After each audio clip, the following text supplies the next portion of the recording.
Welcome to the Butts in the Seats podcast, episode number 146. And it's not a normal episode. It's an extreme episode. Extreme!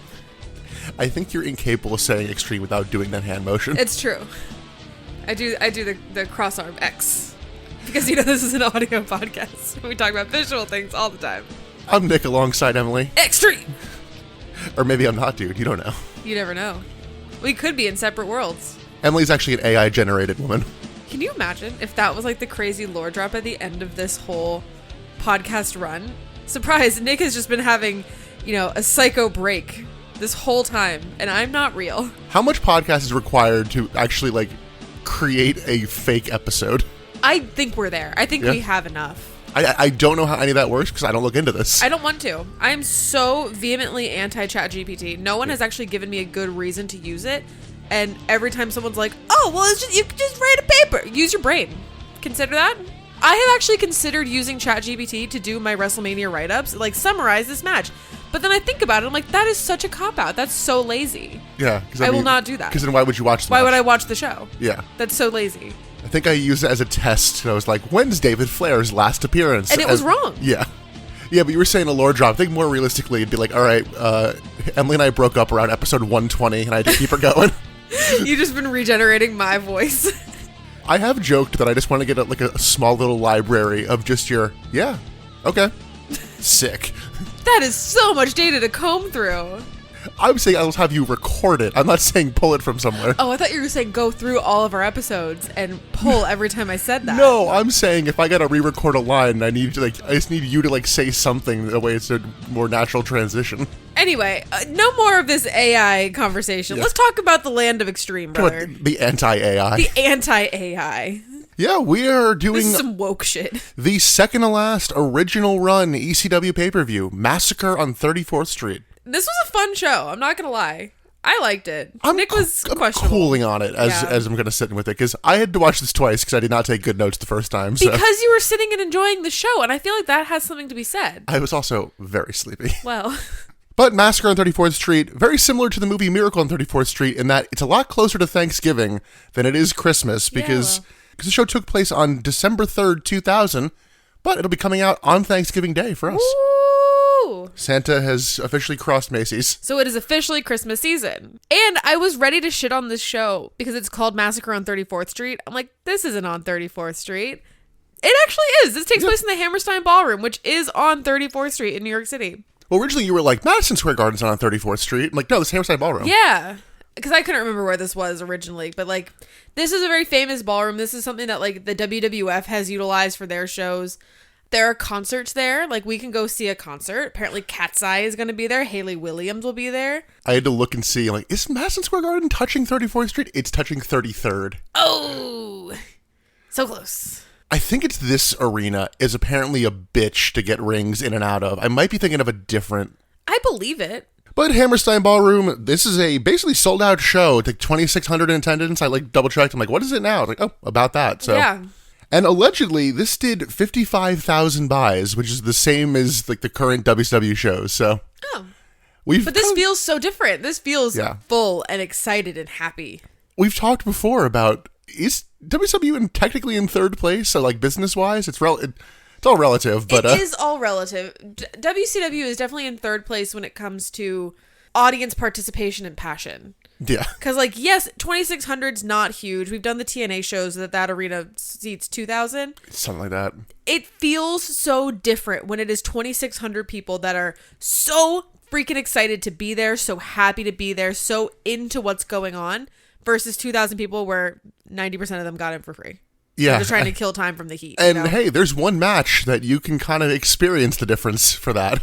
In this show? Yeah, that's true. But as a whole, this show has more excitement and passion than any of the WCW shows that we're watching. And WCW is still trying to fill way bigger arenas and try to lie to themselves. Like, oh no, we're sold out. Like, no, you're not. You're not. I do have a couple backstage notes for this show. Apparently, recently in ECW, everyone got paid, so they're only 5 weeks behind now. Okay. That's still not good. Progress is progress, brother. That is basically the length of the recent government shutdown. So relatable. Yeah. Technically, the shutdown was a little longer. Jesus Christ. There's going to be 3 ECW shows in January, and that's it. Ugh.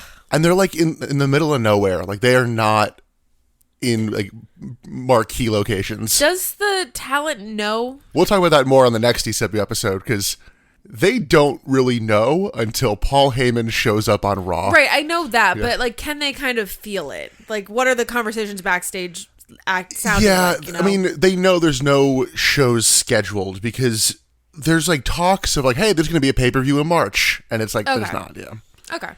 And additionally, the Sandman, Steve Corino, Mikey Whipwreck, and Tajiri are all pissed at Paul Heyman because he canceled shows in December that were in Texas, and like, oh hey, we booked other like events around our shows there, like signings and meet and greets. I mean, they probably have a little bit of like, they probably have more leniency to go work small indie shows around that too. And they're like, oh, I thought like we were going to be there and now we're not, and you kind of fucked me on that. And now I have to pay my own way probably. Yeah.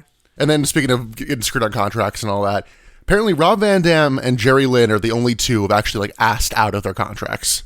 Okay. Both of them will be on the next show though. Rob Van Dam too? Yes. Oh, okay. Yeah, it's like he just shows up like that one last time. Okay. The guys who kind of asked, like, they can kind of sense the writing on the wall, or like, I'm going to come back for one more. Exactly. Like, that's kind of what I'm wondering. Like, the upper guys, like Rob Van Dam, I feel like they can kind of feel it more. The lower down guys, are they still like, oh, this is still my chance. Like, this is my break. I don't know. I know a couple of these guys are actually going to show up in WCW. Good. At least I'm saying good because it gives them a little bit more exposure so that maybe they can go further. I know they don't all, but like exposure is good. I'm saying it might be better to sign with WWE this time. Might not have been an offer. Like, for some reason, I think I know Johnny Swinger shows up in WCW before the end. But that's it for the backstage notes. I don't have a weather report or anything. I didn't really bother watching the TV leading into this, honestly. I don't blame you. Because there also isn't much TV to go on. Right. It's just the local channels. Right. So let's get into our main show. We open with Steve Corino and Jack Victory cutting a promo about how lame wrestling in New York City used to be with Bruno Sammartino. Ugh. Yeah, how lame. You know, these crazy shows in Madison Square Garden. Ugh. And how crazy Bob Backlund is. But, we both voted for him. Voted for him to do what? I think, he kind of ran for president. I don't know how much paperwork was actually filed. Interesting. Yeah, I couldn't get a read on these two's relationship. It was hard to tell, like, throughout the whole show, too. They keep cutting back to these two, and they're, like, very buddy-buddy, but Steve Corino is kind of coming off, like, not confident in their friendship. Yeah, it's like, hey, do you want the title? It's like, no, it looks better on you. So You're my friend, right? Like, you're not going to leave me, right? Not a lot of focus here. We do hear Joey Styles and Joel Gertner being introduced underneath this. Oh, my God, yeah. Corino tells Jerry Lynn and Just Incredible that he's willing to do anything to walk out champion, and Corino and Victory are just fucking around in this promo. Like this is a bad promo. It is, and I wouldn't even classify it as fucking around. It's confusing. It's disjointed. They're like, do the high spot thing. It's like, oh, I'm gonna steal the promo, and he just high spot and like puts his fingers in a V. I'm like, what? I don't know. This feels like this should have been on like the pre-show, because the version I found actually had a little bit of like the, hey, buy this pay-per-view. Oh, okay. But yeah, this is just a strange way to open the show, because it did not get me hype or anything. No, it was kind of cold. Like I said, disjointed is the best word I have. It's like both of them had a plan for how they wanted the promo to go, and they kind of had to compromise on what actually happened. But then we go to Joey Styles and Joel Gertner in the arena, in the ring. And I did write down Joel Gertner's intro here. I will say I love his feather boa neck brace. Yes. That's fun. That's fun and different. Well, Emily, why don't you regale us with this this limerick? Well. I always win the bedroom battle. I kick it like a cowboy. I slaughter them like cattle. And a stud muffin never kisses and tells, so I would never tattle. But your mom does some pretty outrageous things with a pacifier and a rattle. Jesus. Because I'm not just her babysitter, I'm her power hitter, the quintessential stud muffin, the lyrical miracle, and the sexual intellectual Joel Every woman's infatuation across the whole entire nation. They like the pulsation, but they love the penetration. And I can sense your frustration because all you get is masturbation. You can use your imagination or I could give you a demonstration. Gertner. Your pacing on that read like the fucking tunnel scene in Willy Wonka. Trying to get through it. And there's certainly no signs that we are slowing. God. It's incoherent. But then Joey Styles does a title drop, and we go into the usual ECW opening package. I'm like, a lot of Rob Van Dam. He's barely working here. Yeah, a lot of Rob Van Dam. And from there, we go right into the Bad Street Boys of Christian York and Joey Matthews versus Simon and Swinger. And I'm like, oh yeah, we got this match last time. Did we? Yep. Oh, okay. I mean, I'm not mad about it. Simon and Swinger have a problem. That's pretty much it. There was nothing else in that promo. Yeah. The promos for me, like, it's important to set up the story, whatever, but it's really just a means to an end. I just want to watch the matches. In WCW, I need the promos. In WWE even, but like in ECW, I'm just here for Slugfest. I just want to watch wrestling. Well, Dawn Marie then comes out and she's like, I need a man. Actually, I need two men. And ooh, Joe Gardner commentator's like, Joey, come on, tag with me, buddy. We know each other. Ew. She has a managerial contract, and basically, I'll fuck the winner. Like, yeah, that's the under. I am amazed, and maybe this is just because in my brain they did this constantly with the Terry Invitational Tournament in WWF. They didn't make a services joke once. I was ready for I will service you guys. That's true. I was the restraint. I don't know if it's restraint. I think it just didn't cross their minds. Oh, maybe. I don't know. That seems like such a clear choice, you know? Oh, it didn't come up in these entrances, but notably, we are watching one of the original versions with all the original music. The Bad Street Boys are hit from behind, and Simon and Swinger hit a double press slam. The boys hit a hip toss powerbomb and then a double suplex. Christian York is kicked to the floor and then thrown around ringside. Simon and Swinger double team York in the corner and then hit a double back heel trip. Swinger hits triple suplexes, aka a Simon series. Ooh. Dawn Marie then takes a chair away from Johnny Swinger so casually that no one reacts or notices. I'm like, was that meant to be a spot? It's hard to say. Yeah, it was so nothing. It was weird. It's the one thing they didn't want to happen as Swinger holds up York for a diving clothesline and Simon accidentally hits Swinger. Matthews gets the tag and hits a pop-up low blow and then a neck breaker. I'm like, why did you have to do the pop-up there? Matthews hits a suicide dive to Swinger, and then York hits a springboard plancha to Simon and Swinger. Back in the ring, Swinger crotches York, and Simon Diamond hits a Simonizer on Matthews. Is that actually what it's called, or are you just making that up? Nope, I was quoting Joey Styles. Oh, he's okay. very good to note the actual moves. Good. Even though later on in the show he calls something a vertebreaker, and I'm like, that's not, because I didn't know what to call a move, but I called it an inverted vertebreaker. That's a tongue twister. An inverted vertebreaker. An invertebreaker. There you go. Joey Matthews stops a double superplex and York hits a sunset flip powerbomb. Matthews hits a top rope Frankensteiner, setting York up for a rebel yell, which is a diving double knee drop, for the win. It was a very quick match. It was a very quick little match, but it was fun. I mean, I'm not mad about it. Post-match, Dawn Marie hugs Christian York as Joey Matthews is just down, and Joe Gardner's like, I have to go check on him. Yeah, was he actually fucked up? Did you ever figure it out? So they've been associated on TV. I think this was just a way to get Joel off commentary. Okay. Because does he go back? I lost track of that. No. Okay, because I know someone else joins, but couldn't remember if it became a 3-man bench. We hear his voice in a pre-recorded ad. Gotcha. Yeah, so they've been associated, so I think this was just meant to be a thing there. That said, Joey Matthews is selling this well, because I'm like, oh shit. But Dawn Marie rakes Christian York's eyes, and Simon and Swinger hit a problem solver on Christian York. Oh, swerve, bro. And Dawn Marie and Simon Diamond kiss.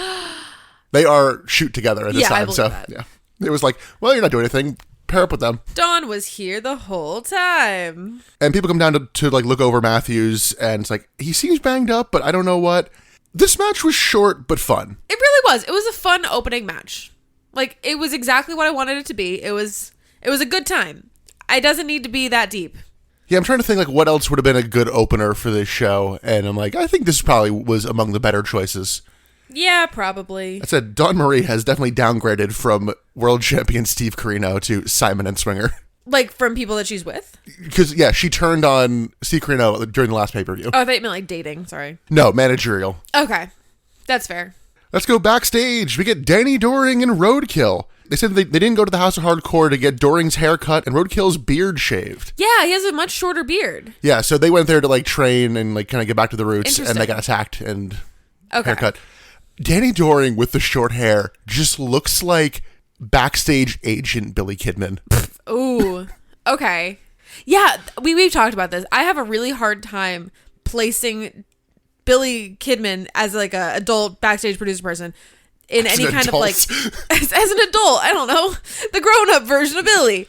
Whenever he's in documentaries or something for WWE or as a talking head, the nameplate says Billy Kidman, but I'm like, that's not him. I can't place it mentally. That's not Billy to me. Back to the promo. Danny Doring says they paid their dues to take the FBI's belt, and if they lose, they will apparently split up as a team. Dun dun dun. That's a realistic stipulation. That is a realistic stipulation. It's not if I lose, I leave wrestling forever. Yeah. This actually could happen. We had one of those last show. Yeah, no. I'm still mad about the hang up your boots match. I still think about that. But that is so left my brain. Oh, it is in the forefront of mine all the time. Doring also references vague rumors and they're not true. I'm like, okay. Okay. I'm guessing it was something about them leaving to go to a different company or something. Maybe. Something in internet forums or whatever is happening in 2000. Doring then fires up and leaves the last word to Roadkill, who doesn't quite match the energy. No. You love Roadkill. I love him, but I'm like, okay, bud, not your best work there. That match is not next. And I never get that. Hey, here's a hot promo. We're going to go to a totally different match. True. Especially on pay-per-views where it's I'm not going to change the channel. Yeah, I bought it. Our next match is Easy Money with Hot Commodity versus Balls Mahoney. Oh, big balls. And who joins commentary, Nick? Cyrus joins because Joel left. It's oh, hey, it's sold out. That's the only seat. That's a great way. That's a great reason for Cyrus to join commentary. Yeah. It's not like Joey wants him there, but Cyrus is well, it's the only seat in the house. Easy Money is the love child of Buff Bagwell and Jeff Jarrett here with his outfit. Oh, with the outfit, yeah. Yeah. He also is rocking the G-string under his stirrup trunks. I'm like, what the fuck is this look? It's definitely something. But Balls Mahoney really just steals the show for me. I love this man. I love his vibe. I've seen Balls Mahoney described as extreme Jim Duggan, and I see it. I like that. He is also one of the reasons why we find the original audio versions. Yes. Because his song is something else. I've got big balls slaps. Saying your ball slaps. And you know who agrees? There is one lady on the hard cam who is rocking the fuck out. I'm like, that's you with a time machine. Yes, it is. We talked about if I had a time machine, I would go and sit front row at an ECW show during their heyday. This is me. This is me fulfilling that dream. Yeah. I found myself. She is going so hard to balls off them all. She's the only one standing. Yeah, she's so jazzed. It's so me. I love it so much. Easy Money refused to start the match with Balls holding his chair. They start with a lot of back and forth and some chain wrestling until some Balls punches, but Balls is clotheslined to the floor and then dived on. Balls hits a back suplex and then sends Money to the floor and dives onto all the men of Hot Commodity. Elektra did not get in there, but Joey notes that Elektra is defying gravity tonight, but not like that considering it's 2000, so the musical's not out. Nope, that doesn't come out until 2004. Side note, we just saw part 2. Yeah, it was fine. Great review on the Butts in the Seats podcast. We're not doing a Butts in the Cinema on Wicked 2. No.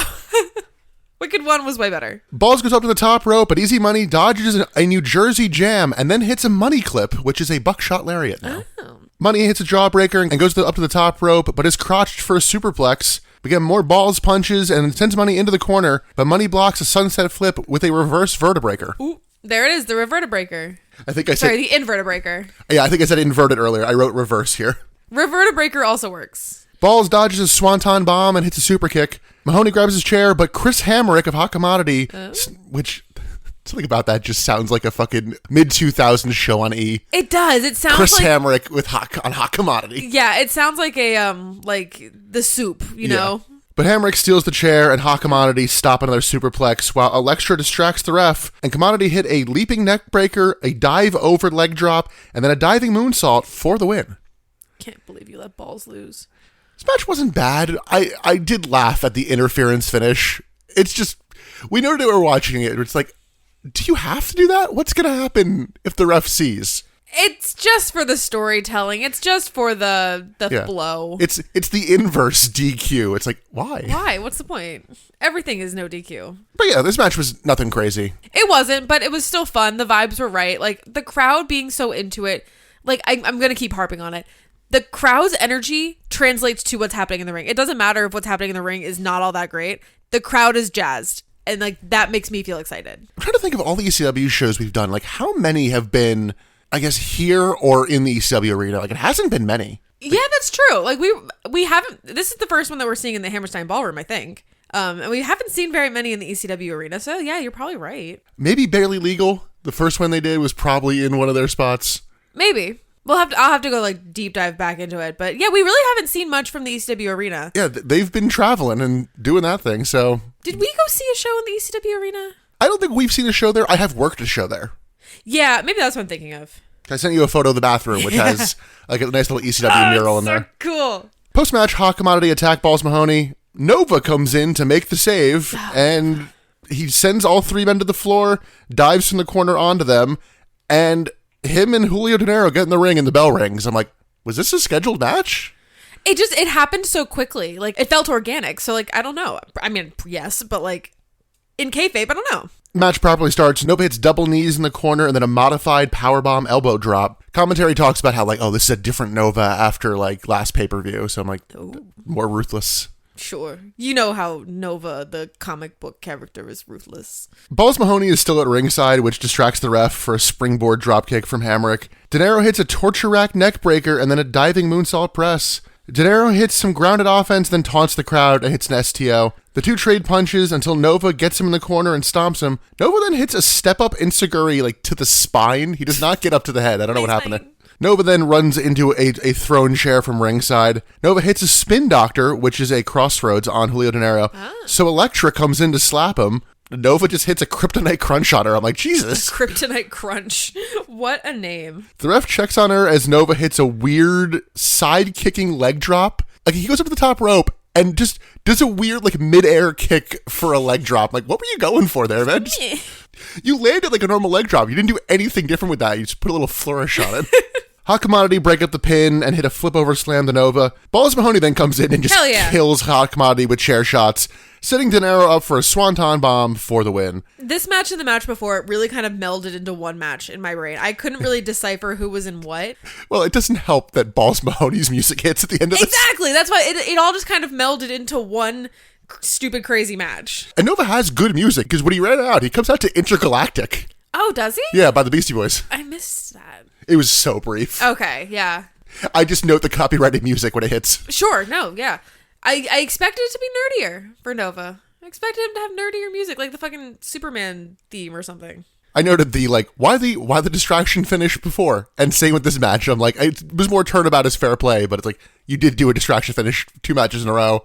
I guess it is telling a story, but I'm like, again, you guys, we don't need to. Just, balls can come in. It's fine. The balls can come.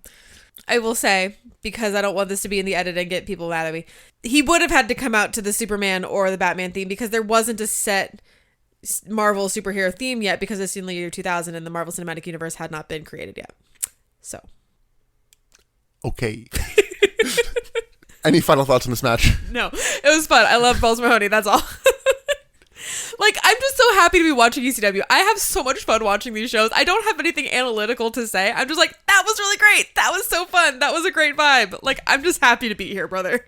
Yeah, this is another, like, decent but, like, unspectacular match. Just like, not spectacular. But again, if I was in the audience for the show, I'd be having the night of my fucking life. Hot Commodity, don't do anything for me. No, I don't care enough. We have racist 3 count at home. Yeah, right. Yeah, because Chris Hemrick does have a big old Confederate flag on the back of his shirt. He does. We don't need to mention it. We don't need to go into it. It's not great, Bob. So before we go backstage, for some reason, Balls' music just completely cuts out for all the replays. Which is such a shame. Like, play that song as much as you can. But we go backstage, I think, to Rhino, because he just appears to be, like, in an apartment building hallway. Yeah. It's just, like, I don't know where you are. I'm assuming it's still in this building. Like, it's probably, like, in the basement somewhere? I don't know, but he just keeps punching the door next to him while intensely talking about whether or not he's going to, like, let Spike live tonight. And he calls Spike, straight up calls him a pussy. Like, says the word pussy, and I'm like, oh, we're just saying pussy now, huh? we have a much more clear-cut use of bad words later. God, we're talking a lot about balls and pussy. Like, I know my mom doesn't listen to this show, but Mom, don't listen to this episode. Oh, I've noted this before, but way back when we were doing the Randy Savage, Kevin Nash storyline, and there was like the sewage in the limo, and somehow we had ads accidentally inserted, Oh my God, and it was for sewage companies. I worry what the fuck ad would get placed into this show. Oh, it'd be for those AI sex chatbots. Yeah, or fucking Blue Chew. Well, speaking of the algorithm not helping us, this next ad. Hey, do you want to jerk off to Dawn Marie and Jasmine St. Clair? Yeah, Mom, turn off the podcast. It is just okay. So this website makes no sense. This is an ad for the ECW website. Yeah, you can log on to this website and you can get news about matches, fucking porn, and read about what the Dudleys are doing backstage. Like, yeah. So the Dudleys are going to be showing up at an upcoming show. I'm like, okay, I guess WWE is like, that's fine. But that's all in the same sentence as, look at these sexy photos one of our women took in the window. Ooh, she's naked. Like, and also the Dudleys are doing this event. Like, this doesn't make any sense. And we have a pay-per-view coming up. What?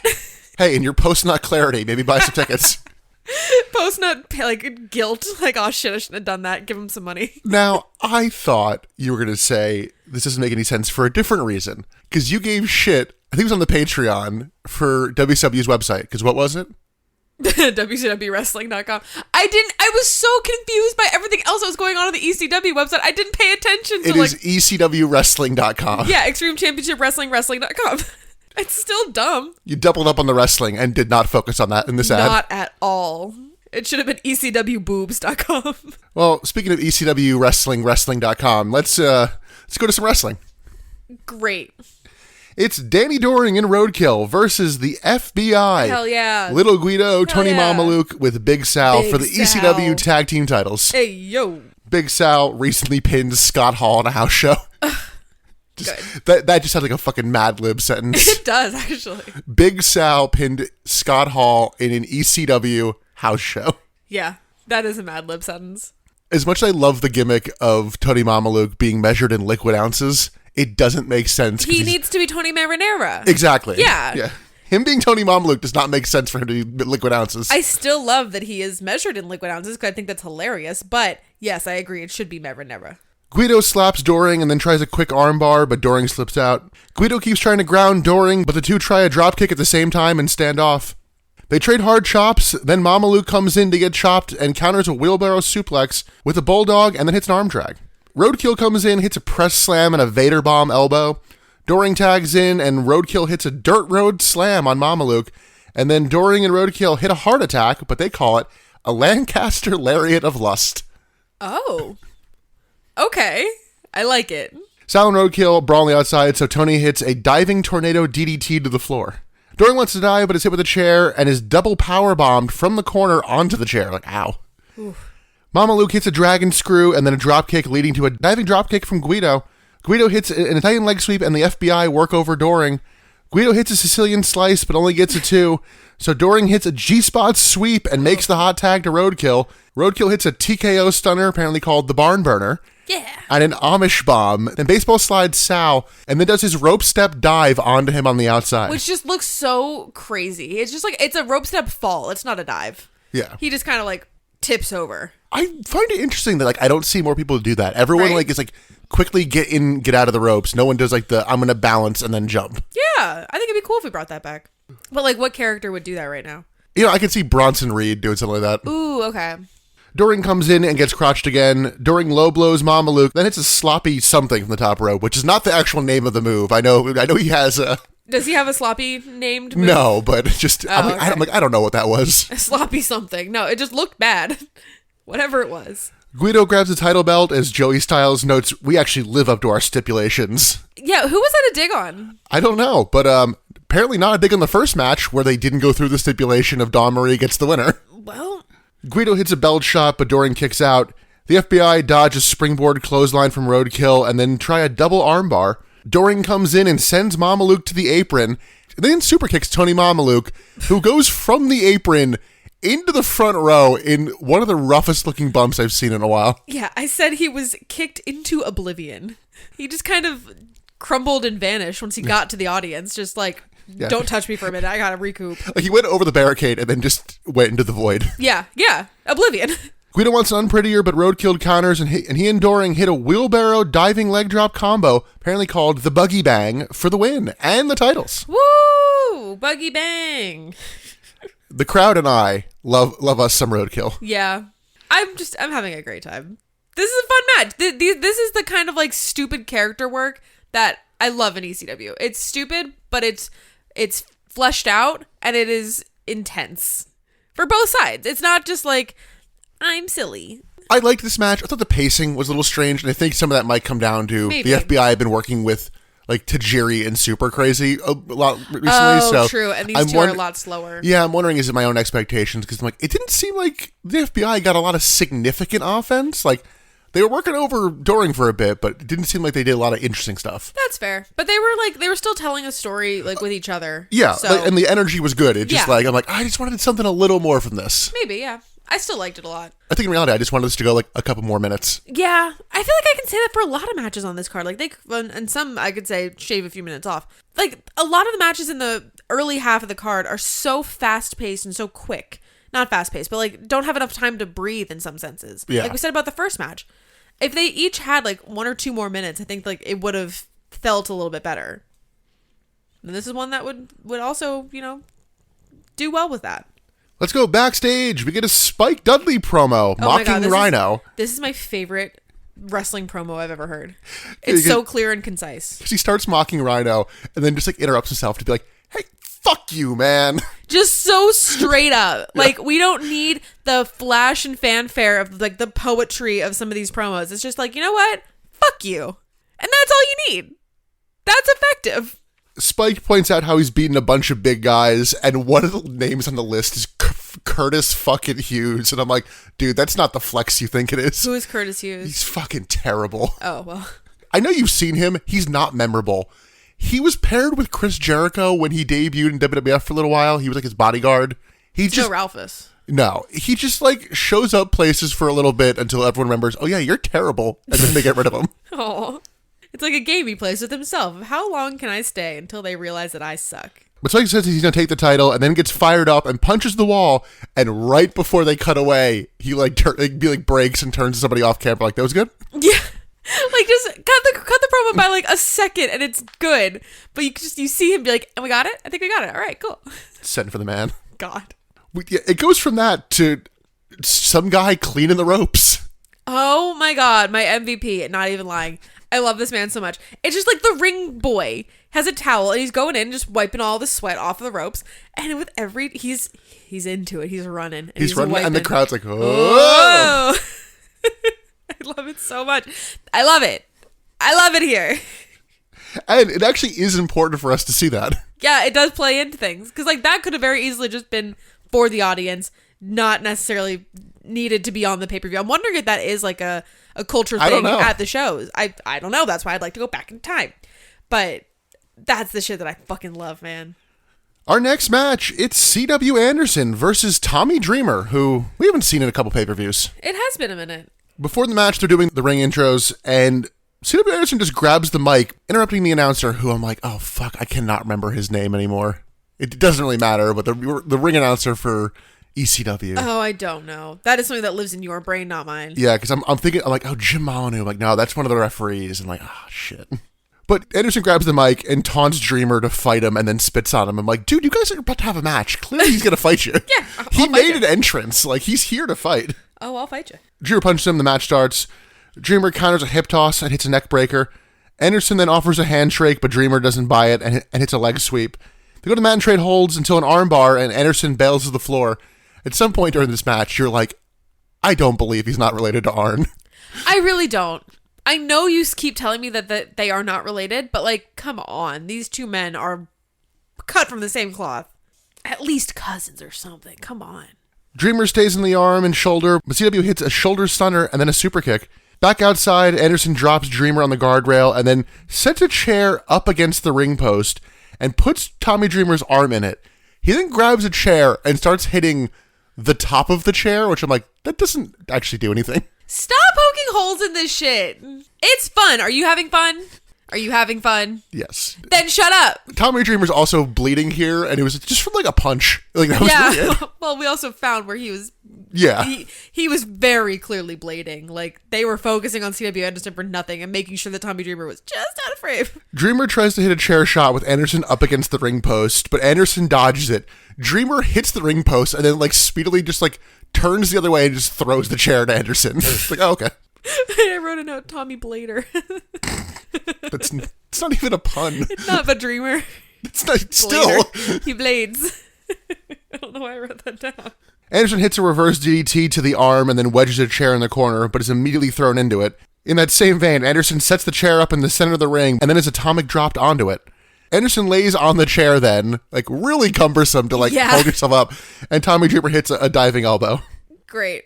Dreamer then grabs the ring crew towel from earlier. From the same boy, the ring boy that was wiping the ring ropes. And he runs Anderson's face on the ropes like we saw them getting cleaned. And the audience goes, oh! Anderson super kicks Dreamer and then brings the towel boy into the ring. Yes, because this is the towel boy's fault. Dreamer fights Anderson off with the help of the towel boy. Dreamer hits a tornado DDT for only a 2, and then Louie dangerously runs out and takes out the towel boy. Dreamer grabs dangerously and gets him on the apron. Anderson stops short of hitting Louis, but Dreamer tries for a pile driver on Anderson, and Louis comes in and just breaks a phone on Dreamer's head. He just blams this phone over Tommy. It is like into dust. Anderson hits a DDT, and then Paul Heyman runs out, and he breaks a phone over Louis' head. I really thought that Paul Heyman was already gone at this point. Like, I know that there is that big reveal, but I thought that he was not around. Yeah, he's not the most present. I'm wondering if it's because they're in New York. Maybe. That it's like, he's here. Yeah, like I know he wasn't like traveling a bunch for the shows. I think he might have been, he's around. We don't get him for long. He just pops in, pops out. Anderson goes after Paul, who begs off, and Dreamer saves him with a Spicoli driver for only a 2. It's like, oh. Yeah, we both kind of know, like, that probably should have been the finish. Honestly, after the towel boy spot kind of felt like a finish too. So we kind of had 2 points where it's like, okay, match maybe should end it here. Yeah, but no, Paul Heyman definitely went to the Ric Flair school of begging off, because the way that he did it was so Ric Flair. Anderson counters a DDT and hits a T-bone suplex. Anderson then grabs 2 chairs, but is put in a tree of woe. Tommy then lays the chairs in front of Anderson's face and hits a basement dropkick. Dreamer hits a pile driver, then grabs a table from ringside, and Dreamer side slams Anderson on top of the table, which is not set up. Dreamer goes up to the top rope, but a chair is thrown into him. Anderson then suplexes Dreamer onto the table, which breaks it. Yeah, the flat, not set up table, it still breaks in half. I feel like you gotta have some extra power there. Like, you don't really have, like, gravity to help you, physics it. I don't know if it was supposed to break, because the next thing Anderson does is grab another table, so I'm wondering. Maybe these are just extra flimsy tables. But Anderson sets that table up in the corner. Dreamer hits a Tommy Hawk to a restless crowd. Like, they're like, no, this match should have ended already. Yeah, and I kind of agree. Like, you and I were both kind of itching for this to be done at this point, too. He then flips the table upside down in the corner with the legs up. Yeah, and I'm like, all the metal was like exposed out into the elements. Dreamer wants another Spicoli driver, but Anderson counters it, and they have to kind of like do-si-do a little bit, because Anderson hits a spine buster through the table and the legs for the win. Woof, woof, woof. This match started feeling very like mid-90s WCW. Okay. This feels like it would have been in the vein of like a Johnny B. Bad DDP kind of style match. Okay, yeah. I see and then it went into like the more like story kind of like big moment finishes stuff. Yeah, the ending was very ECW. That was fucking psychotic. But as you noted, it overstayed its welcome. It's funny that this is the match that follows the conversation we were just having. Like, oh man, I wish all these matches had like a minute to breathe. But this one was like, you stole the minutes from the matches that needed them. I mean, just have Anderson hit a spine buster after the Paul spot. Like, I don't know why you had to keep going after that one. Yeah, I don't know. Like, you had the crowd at a fever pitch, and then you went, now let's cool them off. Right. Backstage, we get an Unholy Alliance promo with Mikey doing a puppet thing, talking to Tajiri. Yeah, I didn't get the puppet thing. And they're like, oh, I haven't seen the Sinister Minister. He's at like the Funny Farm or something. And then he just comes in, he's like, I escaped. Ah, surprise. I thrive in the cuckoo's nest. Yep, and he shows his fucked up hand. Yeah, because I forgot what happened to him last time. You had to remind me. He like blew himself up. Our next match, it's Rhino versus Spike Dudley for the ECW television title. Oh, I know. I'm going to be jazzed about this match. Spike charges the ring and jumps on Rhino. He almost hits an acid drop, but is thrown off high in the air. Spike is so floppy. I love this man. I think he's so good for wrestling. He's so willing to take the bumps for the big, heavy guy. Every company needs a Spike Dudley. Spike goes after the legs on Rhino and won't go down to punches. They go to the outside, and Rhino throws Spike into the barricade and then drops Spike from his shoulders onto a ringside table. Rhino then throws Spike in the ring, but Spike's head is still hanging out, and Rhino hits a chair shot to just the head of Spike hanging out of the ring. I'm like, ow. Oh, yeah, there's no way to do that cozy. Yeah, and Spike's bleeding from there. Yeah, I couldn't tell if it was hard way, but the way that the cut is, he bladed. Rhino hits another chair shot to the head back in the ring. Rhino then starts going after the knee of Spike and sets up a chair and slams Spike's face onto it. Rhino confronts a boring chant from the crowd. I'm like, yeah. And Spike throws a chair in his face. Then it's a diving move with the chair to the floor. They go into the crowd and disappear from the cameras for a second. Spike then somewhat reappears on the second level, and we don't really see him until mid-camera cut where he's diving from the balcony railing onto Rhino. Yeah, again, that's one of those moments that could have been really cool, but the camera didn't see it. Then you hear Spike talking to somebody to set up for a jumping chair shot. I don't know who he's talking to. He's like, hey, just hold that for a second. I'm like, it almost looked like he was talking to somebody from the audience. Yeah, I'm hold the ref or Rhino, hey, stay there. I don't know. I think what he was doing was asking the security on the audience side of the guardrail to hold the guardrail steady. I don't know. So that he could do the jump off of it. Back in the ring, Rhino counters an acid drop by dumping Spike out of the ring through a table. Ugh. God, this man takes such crazy bumps. Rhino brings Spike back in the ring and gores him, but Spike rolls to the outside and hits Rhino's leg with a chair, then ties the leg up in the ropes with tape, then keeps hitting the knee with a chair, but then he bends down to do something, and Rhino locks in a sleeper and... That's what gets him the win? Chokes out Spike for the win. Like, oh. What? Yeah, it just came out of nowhere. That was the worst part of the match to me, I think. I think if you did a little bit of a flourish or some showmanship on it, made a big deal, it was just oh, he's down. Oh, and that's that's it. Yeah. Yeah, I agree. This match started out so fun and had such good hype for me. It petered out. Even if you would just turn him to the other side, where it's facing the hard cam. Maybe that would do it. Yeah. But it was just after the balcony fall, jump, dive, whatever you want to call it, that's where it kind of lost me. After that, when the camera didn't see that and then they couldn't really figure out how to do anything else in the audience, I was like, oh, you guys don't know what to do. The tape job from Spike also didn't seem thorough. What was that? This match felt longer than it was. Yes, and that's bad. It shouldn't do that. This could have been so wonderful.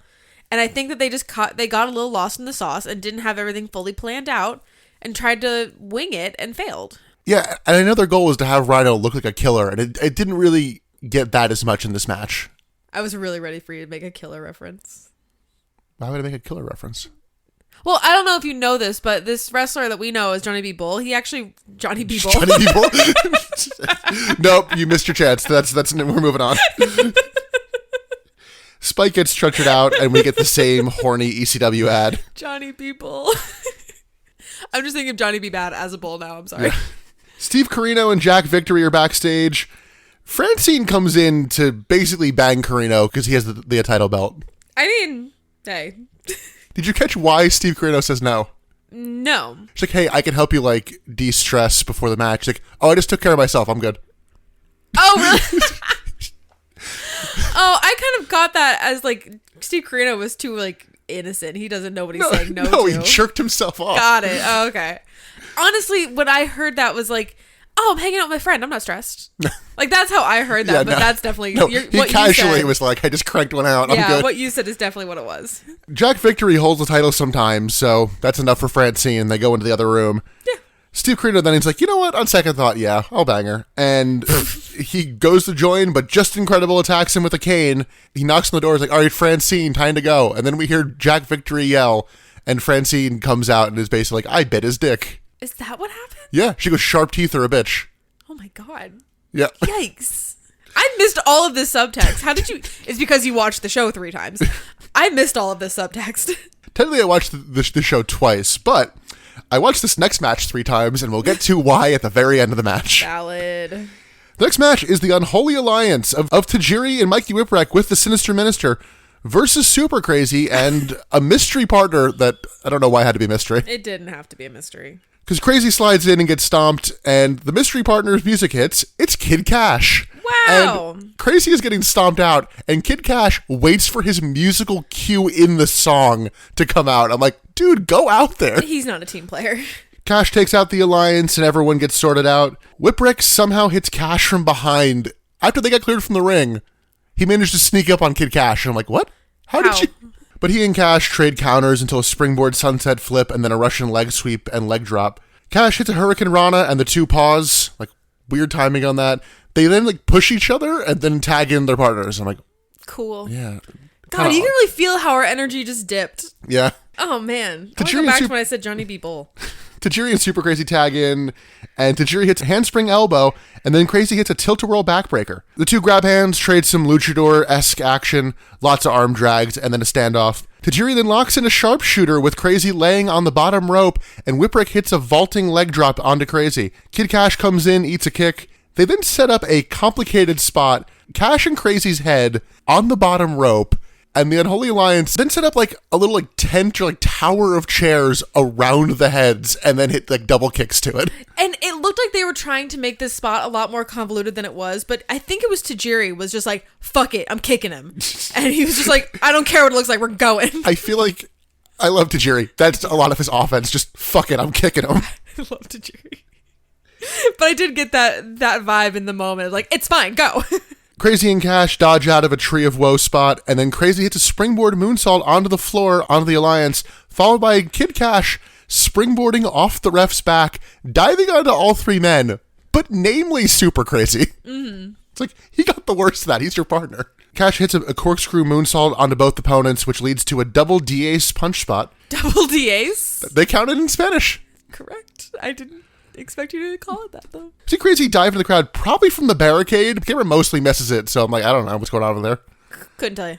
I was very focused on other things in this match that we'll get to. The Alliance hits a leg lock float over slam to Cash, and then a double gutbuster and double dropkick. Whipwreck sets up chairs near the corner, but Cash counters a move and hits a Falcon Arrow elsewhere, like not onto the chairs. Yeah.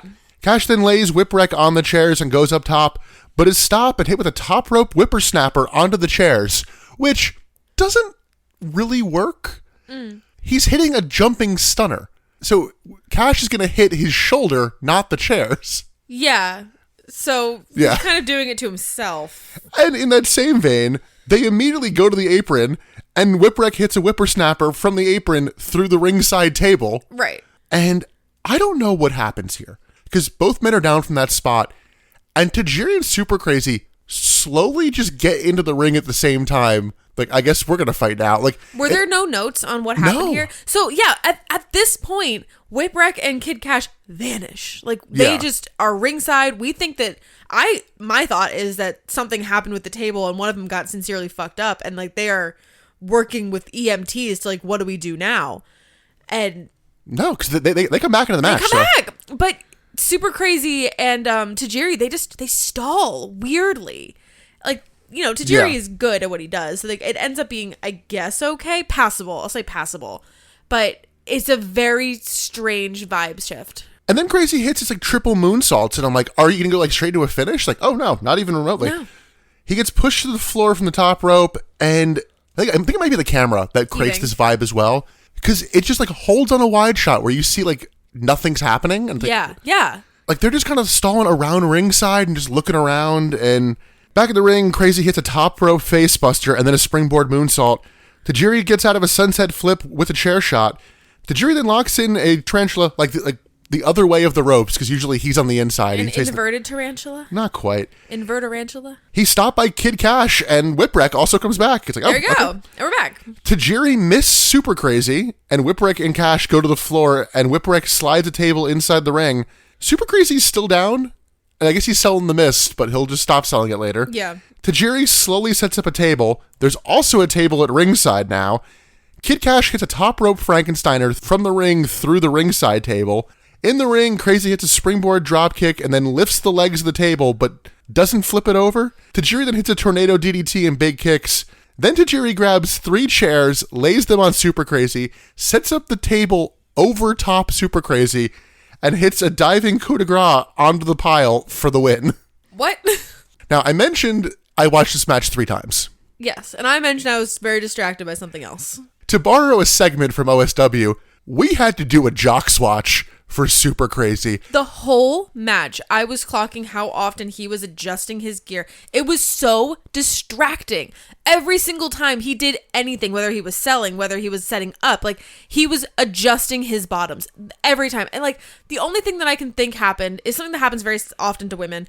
When you're wearing like Spanx or something, they roll and it's really uncomfortable when they roll. So I think that's what was happening was his briefs or whatever were rolling down and it was uncomfortable. So he was trying to pull it back up. But what was the final number? So this is an 18-minute match. Yes.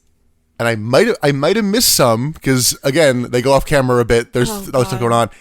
I counted 32 adjustments, including one when he has the chairs on top of him. I see him grab the waist to do something. Jesus Christ. I might have been a little liberal with some of them, but I kept seeing him grab. He just kept reaching. Yeah. Oh my God. So 32 times. That's egregious. I knew it was bad, but like, yikes. Yeah. It was so distracting. It took me out of the match so badly. It didn't help that the match hit a weird wall at that point. It did, yeah. And it already was kind of awkward at points before that of... One of the first things that happens is the weird push of like two guys who didn't have a spot go right. It was kind of the vibe of that. I don't know what it was, but... Yeah. There was a point where Mikey like gets hit into the guardrail, like smashes his elbow towards the end of the match too. Yeah. I'm like, I don't know what happened here, but this was so confusing. I had such high hopes for this match, and it was kind of a letdown. Oh, it was significantly a letdown to me. And I saw something, I'm like, oh, that match like stole the show. I'm like, did it? What? Oh yeah, because when we were talking about this show before we started watching it, you were giving me like the breakdown of like, oh yeah, it's pretty underwhelming, like beginning, and then like the last two matches are really, really great. And I was like, are you sure? Were you reading about the right show? Because what? We then go to a train station, and DeBaldi's just like put over the transit of New York City, and they're like, and you know, Massacre on 34th Street. This is what you should have fucking put at the start of the show. Yeah, the show's almost over, gang. As opposed to the bullshit Steve Carino and Jack Victory promo. Yeah. Put this. This was funny too because it was so clearly like this wasn't a set. They just went to a subway station. We're filming this. Yeah, there were people walking behind them. They're like, "What the fuck is going on?" Yeah, because they're yelling, "There's gonna be a massacre!" Right? Like it's 2000. Nothing bad has happened in New York yet. But like, I would still perk my ears up.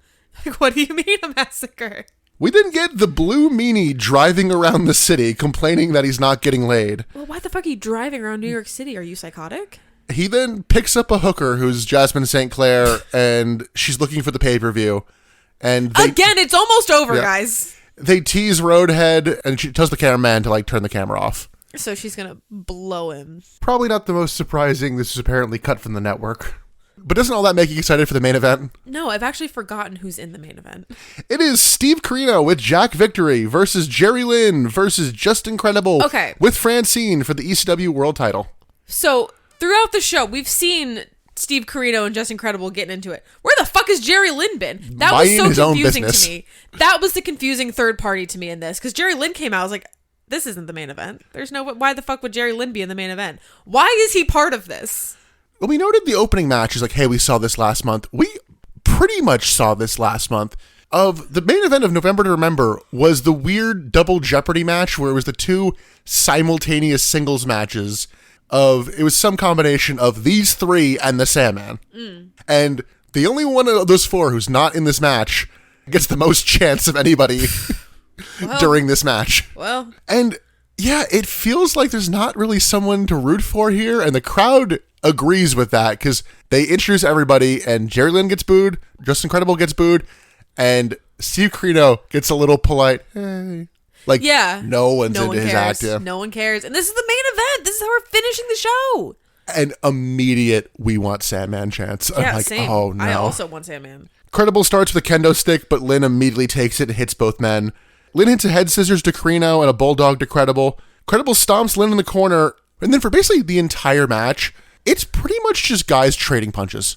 They don't do anything. Yeah, it's very punch heavy. And it's boring. Like, there are ways for punch heavy matches to be entertaining. This is not the way. Yeah, you need good psychology if you're going to do that. And this Some didn't booyahing. have... What this had is everyone ending up on the outside, and Just Incredible kind of just botches going over the guardrail and smashes his knee. Oh my God. And Jerry Lynn goes to be like, hey, I'm going to throw you outside. And he just goes get off me, asshole, and just walks away. I'm like, Jerry Lynn didn't fuck up that spot, man. You did. No, yeah, he very clearly hurt his knee and was like, I need a minute to go recollect myself. Get the fuck away from me. And I don't know whether like it's that or what, but he seems gassed for like this whole match. Hitting your knee gasses you. That's crazy. Well, I'm saying it may have him moving slower like he's gassed. Oh, maybe. Carino and Lynn brawl in the crowd. Credible eventually joins. More just trading punches. Carino's whipped back into the crowd. The crowd decides to amuse themselves by chanting about Francine, because they are not caring about this match. Yeah, they're caring about anything else. Like, I'm amazed we didn't get like a show your tits chant. Well, I think Justin Credible senses this because he grabs a mic to compensate and just starts being like, fuck you, pussy. I'm going to beat the shit out of you. Yeah, that's your biggest tell when a wrestler does not feel confident. Like, that is what you always point to. When you grab a mic to be like, this isn't working. That was like, when we were watching this, you kind of looked at like, oh shit, he does not like what he's doing right now. He knows that this is not going well. Carino hits a jumping sidekick and everyone slowly trades pin attempts. Everyone's down on a clothesline and then Carino hits a bionic elbow. Then Lynn hits a tornado DDT to Carino and a reverse DDT. Credible wants a That's Incredible, but Lynn counters and hits one of his own. Jerry Lynn dodges a chair shot and kicks the chair into Carino. Jerry Lynn then hits his finisher, a cradle pile driver, to Steve Carino on the chair. For some reason, he does not try to pin Steve Carino. Couldn't tell you why. Immediately stands up, and then for even more baffling reasons, Francine comes in to distract Jerry Lynn. I'm like, you're not with Carino. Let him lose. Right. This is not a match that needs distraction necessarily. But she's grinding on Jerry Lynn, and then Francine goes to low blow Jerry Lynn. But Jerry Lynn like counters this by jumping with Justin Credible behind him. So Francine ends up kicking Justin Credible. Jerry Lynn then gets Francine in the corner and is gonna hit her, but he senses Justin Credible is behind him and moves. So Justin Credible just like punches Francine in the face effectively. That doesn't faze him though, because he just hits a That's Incredible on Lynn and eliminates him.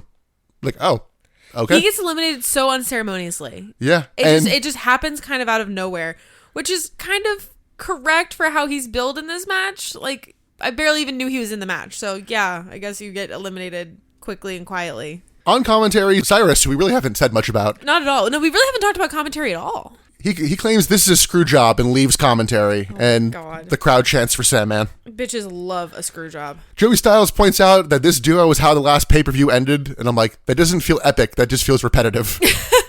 Yeah, I think they want it to be epic. I think they want it to be like, oh, the story that never ends, and like, that's not always a good thing. Yep, so we're down to 2. First thing they do, trade some punches. Sure. They sloppily do a Flair turnbuckle spot. Incredible hits a super kick on the outside. And remember how I mentioned Credible might be gassed? Yeah. He grabs a bottle of water and just starts drinking some of it. I'm like, you don't see that in wrestling. That's true. And I've always like thought about that when, especially in the era of like the prime shit being ringside in like current day WWE. Like, why don't you just stop and drink? Like, take a drink. We always see like Triple H does a lot where he grabs like commentary's water and like pours all over himself because the man fucking loves to be wet. But like, he doesn't drink it. Why don't you drink it? I can't think of Triple H doing that. So I don't know the spot you're talking about. No. Maybe I'm. He brings his water bottle out and does it. But he still doesn't drink it. He puts some in his mouth. He spits it all over the place. Who am I thinking of that always steals from the commentary and like pours all over themselves? I don't know. I stand by Triple H just loves to be wet. Carino and Credible brawl up to the stage and trade more punches before Carino grabs a ladder and sets it up against the guardrail. Yeah, where the fuck did this ladder come from? I think just from backstage. It's so dirty though. Like, this is very clearly a working ladder. And Carino sets this up against the guardrail and then gets whipped into it. I'm like, that's a way to smash somebody in the crowd's face. That's a lawsuit, brother, and you don't have the funding for a lawsuit. Back in the ring, Credible sets up a chair and his drop toe hold onto it. Carino brings the dirty ladder in the ring and then bites the head of Credible. Ugh, I don't like the face biting. It's then so gross. We get a chant. I rewound this 8 times. I swear to God, the crowd starts chanting for Ahmed Johnson.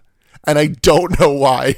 I could not... Wait, are you sure that's what they're saying? I couldn't make anything else out of it. Maybe also I heard it as that, and then I couldn't do anything else. But I'm just like, it wasn't anyone in the match, because like no one had that cadence, and I'm like, what the who are you chanting for? Was Ahmed Johnson ever in ECW? No. Maybe I'm like, is he there? Maybe he's there. Is he signed for the company right now? No. Then maybe.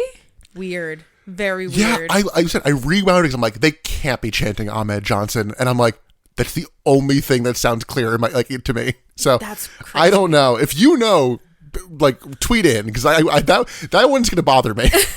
Incredible suplexes Carino onto the ladder on the ropes. Jack Victory helps Carino kick out, and then him and the ref just start going, hey, fuck you. Fuck you too. Hey, get the fuck away. Hey, fuck you, fuck you, fuck you. Carino and Credible brawl into the crowd and then up to the second level. Credible hits a kendo stick shot to the head and then tries to dump Carino over the railing to the floor. And we then get a spot of Carino like dangling from the railing. And just Incredible hits him and he falls to the floor. However, That sounds crazy. The crowd is standing up and you can see it's like it's like max 5 foot drop. I think that's generous. I think it's like maybe 3. There's episode Always Sunny where at the end of it, Frank is trying to like push somebody like off the roof who's like dangling. Yeah. And the fall is revealed to be like a 2 foot fall. And That's I just had kinda that how vibes this from this, yeah. Yeah, I get that. I don't know whether this was just safety or, again, being gassed. Credible has the kendo stick and is like hunched over using it as a cane to get back down. I'm like, are you really that dead? Maybe. It might be the Jey Uso effect where he just put out too much energy at the start and can't get it back. Hey, say what you will about Jey Uso. He is at least kind of over. I don't know about it anymore. Just Incredible now. No. Just Incredible also. Apparently shoot piece of shit. Yeah. So they go back to the ring and trade chops. Credible casually hits a that's Incredible, but Carino kicks out. Crowd didn't care. Ugh. Carino is thrown into a ladder in the corner and then dodges a Credible charge and hits an old school expulsion, and Steve Carino wins. Woo! Enter Sandman immediately hits. Good. We needed this because, oh my God, who cares about that ending? Sandman comes to the ring, breaks his cane over Victory and Carino, steals the belt, cracks some beers, celebrates with the fans. Hell yeah. This is what we needed. We needed this to end the show. If the show ended with Steve Carino retaining, boring, lame. We needed this last minute, like, get the crowd back on our side. Well, there is one more thing, because we didn't go to, like, outside the building, and Jerry Lynn agrees to Cyrus's offer to manage him via this weird pimp and whore metaphor they're going for. Yeah, that was weird. But I'm more focused on the Sandman thing. Yes. I had a lot more fun with that. No, that was exactly what it needed. It was beer chugging. He went up to the balcony side. The security that was around him was a little aggressive, but like I understood why. Because he was like walking right along the railing and very easily could have been pushed over. Yeah. Sure. But he was like pouring beer into people's mouths. He's not checking ages this time, which I was like, oversight. But great vibe. Yeah. Great savior of the show. Big fan. Yeah, and that's what you want from Sandman. This is like the perfect Sandman experience. This is exactly what you want from Sandman. I was convinced that he was somehow going to make himself bleed without doing a single wrestling move. Because he was jamming the beer cans on his forehead like he always does. I don't think he actually busted himself open, but he very well could have. Yeah, as for the match, this hell. was so dull. Oh and like, my God. yeah, like the first time I watched it, I zoned out. Yeah, that's fair. I took a lot of notes for it just because I think like writing down notes was what keeping me awake. But to what cost? Clearly, this group is not clicking as your main event scene. Definitely not. I think losing Rob Van Dam really hurt the plans for that. And they're also just losing talent left and right. And it's because they're not paying guys. Right. Yeah. Paul. Yeah. So they have, this was their last pay-per-view or they have one more pay-per-view? They have one more. They have Guilty as Charged in January. Okay. Which I think is for us like episode 152 or something. Okay. So it's not too far out. No. But no, you're right. Like the internal politics of this company that's what kills this. And that's the heartbreaking part of all of this. Because this is a fun company. And I love going back to ECW because I have so much fun watching these shows. It's not like, what are we doing, gang? It's just like, we're having fun. That's what we're doing, gang. Yeah, so this show as a whole, it's not spectacular. But it's definition of something that should be on like Peacock's channel of just like, hey, rotating WWE content. Yeah. Like, this is great to just have on. Oh, yeah. No match is, all right, I got to stop and watch this. But like, hey, I'll just like, pop in, watch a match or two, pop out. Yeah. Perfect. Very easy for casual watching. It is. And that's what kind of happened to us while we were watching it. We just kind of sat and started watching, not taking like meticulous notes. It was just fun. And I wonder if some part of the ease of that is, I think I told you while we were watching, I'm like, I think we're done with New Jack. That's true. He wasn't on this show. He's not on this show. He's not wrestling on the next one. Okay. I think he wrestles on like the dark match for the next one. So he maybe was on the dark match for the show too. Yeah. So he just wasn't on the televised show. Interesting. Yeah, I'm fine with that because usually he creates the bad vibes. He does bring bad vibes, but yeah, no, you're right. It just like the energy just feels better watching this show than it does even a Nitro. Like anything happening in WCW, I would pick this a million times over. Like there was a point while we were watching this where I looked at you, I was like, Why didn't we do a fucking ECW podcast? I would have had so much more fun. We would have gotten into less arguments about like, why are we still watching this shit? Well, if you ever finish your WrestleMania write-ups, start from the beginning of ECW television and just like... I could. Back in like 94. Woof. You're going to get a lot of Shane Douglas. I don't know if I want that. We'll see. We'll see what happens. A lot of cut the fucking music. God, ECW started in 1984? Yep. Oh God, it's 31 years old. Because we're recording this 3 days before my 31st birthday. Yeah, and by the time it comes out, you will be 31. I'm so old. A girl I work with said she thought I was 24 yesterday, and I almost cried. I actually will criticize one thing about this show. Just one? One additional thing. It was not festive. That's true. There Yeah. was nothing Christmassy about this. There were no miracles. Like, just hit him with a fucking Christmas tree. Just have one spot. Or have one guy come out dressed as Santa. Or even like a hat. Like, oh my God, a Sandman came out in a Santa hat? Best bit. I mean, Balls Mahoney used to be Santa Claus. That's not good. That's a WWE gimmick. That's not good. I don't like that. That's a gimmick that it's like, it has a 1 month shelf life. What are you going to do the rest of the year? Yeah. He's got to go back to the workshop. He was billed from being from the South Pole. Because Santa's from the North Pole. This is a fucking, like... This is a new gen gimmick. No, this is like, oh, what are the it's like Bizarro Santa. Yes, there's 100 Yeah. people for that. Stupid. I hate that. Well, speaking of things you hate and some things you don't, let's go into best bit, worst bit, and MVP. Emily, what'd you get for best bit? Because we definitely didn't have a clear-cut winner for any of these. No, we really didn't. Well, and I did actually, that's a lie for the worst bit. True. Actually, my worst bit is not your worst bit. But my best bit, I flopped between putting this in my MVP and my best bit. But I did the Ring Boy segment where he was going around wiping the towel. I fucking loved that so much. It brought such whimsy and fun to the show. I loved it so much.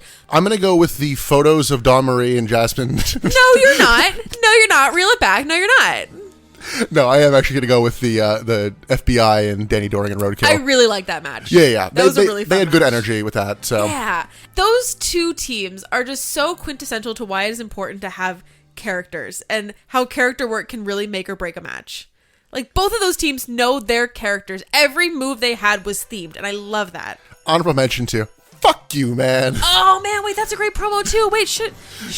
Give it to that. Don't give it to the Ring Boy. I loved the Ring Boy. He was going to be my MVP, but I changed it. I'll give it to the Spike Dudley promo because it's the best, most effective promo that I've ever seen on wrestling. All right, Emily, what is your worst bit? I gave it to the jockswatch. Yeah. It was so bad. The super crazy jockswatch was so distracting, and for me, ruined the match. A match that wasn't already going to be great, but that one ruined it. Yeah. I know yours is the main event, and you're right for that. Yeah, I was so bored. Yeah. The Super Crazy match at least had some interesting offense around the confusion. Sure. And I Main didn't event give it to didn't the have whole shit. match. It was really just super crazy was the worst bit of that match. Yeah. And then, Emily, who is your MVP? I've fully decided on mine.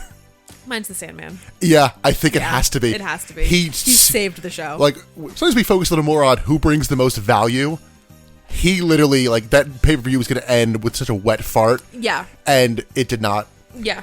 And God, the main event being called a wet fart is so accurate. It ended with beer farts. Beer burps.